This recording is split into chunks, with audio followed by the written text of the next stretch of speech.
Nou, sê vir my Dries, wat 'n krippel wat seil gesien het sou bitter as hy. Die ou wat my inspireer het om te surf. Hy het Mavericks gesurf ook as 'n verlamde persoon. Daai movie wat hulle gemaak het van Chasing Mavericks, hy is die eerste verlamde ou wat dit gesurf het. En toe ek dit sien, toe was ek in 'n stadium van my lewe waar ek verlam was en gedink het ek het die vermoë om te surf verloor. En toe sien ek hoe surf hy Mavericks en toe is dit in my kop ingebrand. Okay. Daai verlamde ou wat so lê en so draai op daai wave en daai berg water maak so oor hom 'n skaduwee. Toe sê ek net soos kyk hoe kry ek nou vleis. Ja, ek gaan dit ook doen. Ek gaan nie ophou tot ek dit ook het nie. Aan Saldanha. Waar ek bly, ja, my waves. Want dis waar hy gebly het in sy waves. Maar ek het op die internet die foto gesien. Okay, en toe magically 10 jaar later, toe ontmoet ek daai actual ou by die World Champs toe ek eerste keer daar was en toe surf ek teen hom. En toe kyk hy my ass, obviously, want hy was nou meer experience. So hy's 'n paar stappies voor jou. Okay.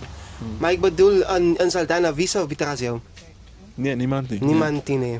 Dis nou in Australië is daar nou 'n kompetisie, die Australian Adaptive. Dan kan jy gaan kyk hoe surf die ouens, die ander gestemdes Okay. in al die divisions.